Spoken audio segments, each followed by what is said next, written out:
Hello student, welcome to दक्षिणा ई classroom. आइए discuss करते हैं असाइनमेंट नंबर 4 जो कि बेस्ड है स्टेबिलिटी ऑफ रेजोनेटिंग स्ट्रक्चर। ठीक है, पूरा हम लोगों ने उस लेक्चर को डिवोट किया था स्टेबिलिटी फाइंड आउट करने के लिए, relative stability of resonating structure. जिसके लिए मैंने ट्रिक बोला था कि आप ये अप्लाई करके निकल सकते हो। कॉन्स क्या था? कॉन्स में सी फॉर कोवैलेंट बॉन्ड, जिसमें कोवैलेंट बॉन्ड ज्यादा होगा उसकी सबसे ज्यादा स्टेबिलिटी। देन ऑक्टेट, ऑलमोस्ट जो है कोवैलेंट और ऑक्टेट सिमिलर दिखेंगे। Then N for neutral, E for electronegativity, S for the separation of the charge. ठीक है, ये जो है अगर क्राइटेरिया आप फॉलो करते हो तो मैक्सिमम केसेज में आप जो है करेक्ट आंसर तक पहुंच जाओगे। तो आइए देखते हैं इसमें D1 इन द असाइनमेंट 4 में।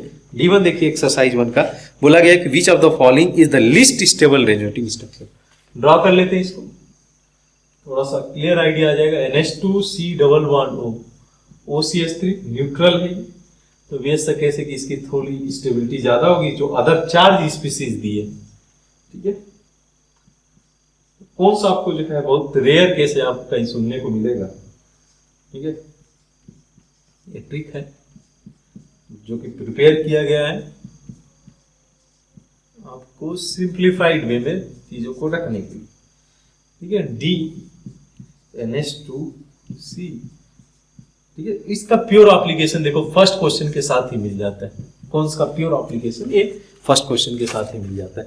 तो आप देखो नंबर ऑफ कोवैलेंट बॉन्ड की बात करें तो कोवैलेंट बॉन्ड तो सब में सेम दिख रहा है एक्सेप्ट दिस केस, एक लेस कोवैलेंट बॉन्ड है। तो सबसे लिस्ट स्टेबल तो यही होगा, हम लोग को सिर्फ यही पूछा हुआ है लिस्ट स्टेबल दिख गया। पहला ही हम लोग का कोवैलेंट बॉन्ड से दिख गया।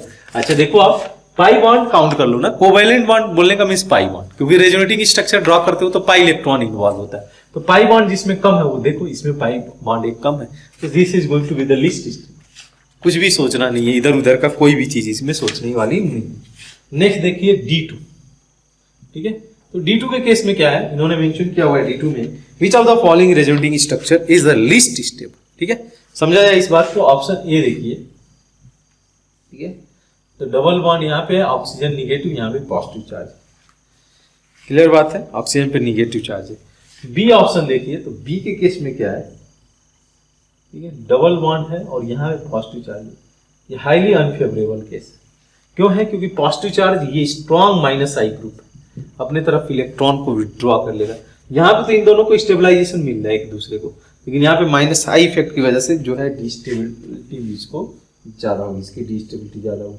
सिमिलरली देखो इसमें सेपरेशन बढ़ गया पॉजिटिव पॉजिटिव। ठीक है सर, ठीक है, तो यहाँ पे वैसा कुछ नहीं देखने को मिलेगा, बट यहाँ पे इसको सबसे ज्यादा अनस्टेबल होगा। नेक्स्ट डी ऑप्शन देख लो। ठीक है, C double bond O negative positive. ठीक है, ये केस देख लो, ये तो स्टेबलाइज हो जाएगा ना इसके इंडक्टिव इफेक्ट्स। ठीक है, तो ये सबसे लिस्ट स्टेबल यहाँ पे भी हमसे पूछा है, तो B is going to be the least stable in D2।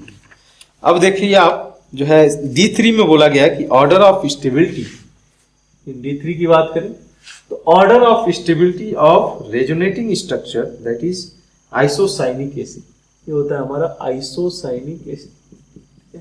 अब इस केस में जो है डिफरेंट रेजोनेटिंग स्ट्रक्चर इन्होंने ड्रॉ किया हुआ है, एक बार ड्रॉ कर लेते हैं हम लोग। N-C डबल बॉन्ड O और यहाँ पे है आपका ट्रिपल बॉन्ड है और ये पॉजिटिव चार्ज है। एक ये स्ट्रक्चर हो गया, इसमें भी सबका ऑक्टेट कंप्लीट है। और एक स्ट्रक्चर ये हो गया HNC पॉजिटिव O माइनस। इसमें स्टेबिलिटी का निकालना है। देख लो कोवैलेंट बॉन्ड सब में सेम है, ऑक्टेट सबका कंप्लीट है, न्यूट्रल हो गया। N फॉर न्यूट्रल, तो यानी कि फर्स्ट की स्टेबिलिटी सबसे ज्यादा है। देन उसके अलावा अगर मैं बात करूं सेकेंड और थर्ड में, फिर आपकी इलेक्ट्रोनिगेटिविटी आ जाएगी। तो नाइट्रोजन और ऑक्सीजन में ऑक्सीजन ज्यादा इलेक्ट्रोनिगेटिव है, अपने ऊपर निगेटिव चार्ज रखना चाहेगा, तो थर्ड ज्यादा स्टेबल होगा। Third is going to be more stable followed by second. ठीक है, which option will be correct in that case? For D3 option A will be correct. Clear बात है। सिमिलरली D4 में आप देखिए, D4 में भी सेम कहानी है। D4 में भी आपको सेम कहानी देखने को मिलेगी। क्या है? तो CH2 जिसको हम लोग कीटीन बोलते हैं, इस कंपाउंड को कीटीन बोला जाता है, कीटोन नहीं कीटीन बोला जाता है ऐसे कंपाउंड को। कीटोन होता है जब हम लोग ये ग्रुप बोलते हैं। अब यहाँ भी क्या हुआ है कि ये ग्रुप के साथ साथ डबल बॉन्ड ये हो गया, तो कीट आ गया है, कीट आ गया कीटोन से और इन आ गया इस डबल बॉन्ड की वजह से। तो कीटीन जो है आ गया इसका नेम, आगे चल के सुनेंगे। तो यहाँ से रेजोनेटिंग स्ट्रक्चर जो इन्होंने ड्रॉ किया हुआ है कुछ इस तरीके से, CH2, ठीक है, C double bond O, oxygen में पॉजिटिव चार्ज है, यहाँ पे CH2, यानी कि यहाँ पे ऑक्टेट नहीं कंप्लीट है, CH2 पॉजिटिव, यहाँ पे निगेटिव चार्ज है ऑक्सीजन, ठीक है, ऑक्सीजन पे निगेटिव, ऑक्सीजन सॉरी यही। नेक्स्ट देखो आप रेजोनेटिंग स्ट्रक्चर, तो ये कुछ ऐसे है, CH2 C triple bond O positive, ठीक है। अब आप अप्लाई करो, कौन सा अप्लाई करोगे, number of covalent bond first और लास्ट वाले में सेम है, number of covalent bond first और लास्ट वाले में जो है ज्यादा है कंपेयर टू सेकंड और थर्ड, और इन दोनों में जो न्यूट्रल है उसकी स्टेबिलिटी ज्यादा होगी, तो फर्स्ट फॉलोड बाई फोर्थ, ये ऑर्डर चला जाएगा, कोई है ऑप्शन में, हाँ फर्स्ट फॉलोड बाई फोर्थ, इन दोनों में कंपेयर कर लो सेकंड और थर्ड में। तो यहाँ पे केस क्या है, दोनों सेम हो गए क्या, नहीं, ये शायद मैंने स्ट्रक्चर गलत दिखाया है, सॉरी, यहाँ ऑक्सीजन पे निगेटिव चार्ज है, तो यहाँ पे इलेक्ट्रोनिगेटिविटी रूल आ जाएगा, ऑक्सीजन अपने ऊपर निगेटिव चार्ज को ज्यादा स्टेबलाइज कर सकता है, तो third followed by second apply कर सकते हो, कौन सिंपल सा, ठीक है। मैक्सिमम केसेस में वर्क कर जाएगा, रेयर केस होगा कि जहाँ पे ये वर्क ना करे। D5 की बात कर लेते हैं, तो D5 में भी आपको बोला है कि विच of the following is the most stable resonating structure, यहाँ पे भी बात किया जाता है कॉन्जुगेशन में, एक क्रॉस कॉन्जुगेशन होता है, एक एक्सटेंडेड कॉन्जुगेशन, देख सकते हो कि जिसमें सबसे कम चार्ज है A और B में, C और D में चार्ज ज्यादा है, तो A और B में कैसे कंपेयर किया जाएगा ये भी मैं बता देता हूँ। A और B में कुछ ऐसा केस आपके सामने, negative C double bond O और यहाँ मिल, तो अब ये ऐसा केस है कि ये निगेटिव चार्ज जो है डीलोकलाइजेशन में दोनों साइड में जा सकता है, लेकिन मैं बोला था कि क्रॉस कॉन्जुगेशन, अब यहाँ पे क्या है, एक्सटेंडेड कॉन्जुगेशन है लाइक दिस, और साथ साथ में हम लोग इलेक्ट्रोनिगेटिविटी वाला भी रूल लगा सकते हैं कि यहाँ पे ऑक्सीजन पे निगेटिव चार्ज है तो ये ज्यादा स्टेबल होगा, तो B is going to be more stable in that case, वही पूछा है कि which is going to be more stable. अब देखिए आप नेक्स्ट केस देखिए, जो है आपका एक्सरसाइज 2 का, एक्सरसाइज 2 में स्ट्रक्चर दिया हुआ इन्होंने, क्वेश्चन नंबर 3 में देखिए आप, OH positive NCH3 like this, उसी तरीके से CH3 OH पॉजिटिव NCH3 और last structure CH3 OH double bond N CH3 this have the positive charge. इसमें क्या देखना है, decreasing order of potential energy, मतलब जिसका पोटेंशियल एनर्जी ज्यादा होगा ना उसकी स्टेबिलिटी कम होगी, तो potential energy is inversely proportional to stability, ठीक है। तो अगर स्टेबिलिटी का ऑर्डर निकाल ले रहे हो तो जस्ट उसका रिवर्स कर देना कि किसका पोटेंशियल, जिसका स्टेबिलिटी ज्यादा होगा उसका पोटेंशियल एनर्जी कम होगा। पहले स्टेबिलिटी देख लिया जाए, तो नंबर ऑफ कोवेलेंट बॉन्ड दोनों में सबसे ज्यादा है, इन दोनों में नाइट्रोजन में पॉजिटिव चार्ज है, ऑक्सीजन में पॉजिटिव चार्ज है, नाइट्रोजन में पॉजिटिव चार्ज की स्टेबिलिटी ज्यादा होगी, थर्ड ज्यादा स्टेबल है, फर्स्ट से, और फर्स्ट ज्यादा स्टेबल है, इसमें तो नंबर ऑफ कोवेलेंट बॉन्ड ही कम है सेकंड से। अच्छा, पोटेंशियल एनर्जी की बात करें तो second followed by first followed by third, ये हो गया किसका, हो गया पोटेंशियल एनर्जी का। है कोई ऑप्शन देखो आप, second followed by first followed by third, option A is correct for question number 3, ठीक है। उसी तरीके से क्वेश्चन 4 में आप देखिए, ये बड़ा अच्छा क्वेश्चन है क्योंकि ये बच्चे हर साल मुझसे पूछते हैं कि सर आपने कौन सा रूल बताया, उसमें इलेक्ट्रोनिगेटिविटी रूल का जिक्र किया, ये यहाँ पे एप्लीकेबल क्यों नहीं हो रहा है, इस वजह से एप्लीकेबल नहीं हो रहा है क्योंकि इलेक्ट्रोनिगेटिविटी रूल एप्लीकेबल है सेकेंड पीरियड एलिमेंट्स के, सेकेंड पीरियड एलिमेंट्स है तो इन दैट केस इलेक्ट्रोनिगेटिविटी का रूल एप्लीकेबल होगा। जो मैंने ऊपर कौन सा बताया है उसके भी कुछ लिमिटेशन है और उसमें से एक लिमिटेशन ये है, इलेक्ट्रोनिगेटिविटी वाला जो रूल है वो सेकेंड पीरियड एलिमेंट्स के साथ वैलिड होगा। क्यों नहीं, यहाँ भी देखो क्या होता है कि सल्फर का साइज बड़ा है तो सल्फर अपने ऊपर चार्ज को इजिली एकोमोडेट कर सकता है, ठीक है, एकोमोडेट कर सकता है इजिली। तो यहाँ देखो तो सल्फर का जो साइज है वो बड़ा है, सल्फर का साइज बड़ा होने की वजह से अपने ऊपर जो निगेटिव चार्ज है उसको इजिली स्टेबलाइज कर सकता है, एकोमोडेट कर सकता है due to larger size.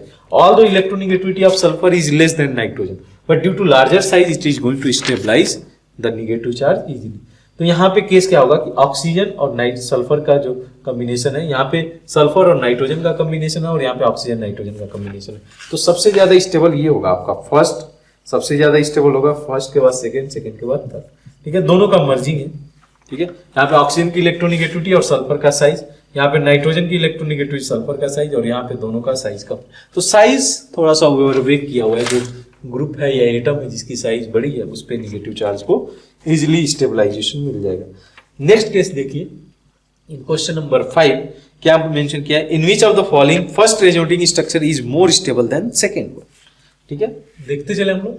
Option A, इसमें आपको दिया हुआ है CH2 CHO और दूसरा स्ट्रक्चर दिया हुआ है CH2 डबल बॉन्ड CHO। ठीक है, अब देख लो आप, कार्बन पे निगेटिव चार्ज है, ऑक्सीजन पे निगेटिव चार्ज है, इलेक्ट्रोनिगेटिविटी रूल, ये ज्यादा स्टेबल होगा। हमको चाहिए कि फर्स्ट ज्यादा स्टेबल हो। बी ऑप्शन को देखा जाए तो CH2 पॉजिटिव OCH3, यहाँ पे क्या है, सेकेंड स्ट्रक्चर जो है आपका CH2O CH3। क्लियर है, तो यहाँ पे देख लो आप, एक कोवैलेंट बॉन्ड ज्यादा है, सेकेंड ज्यादा स्टेबल है।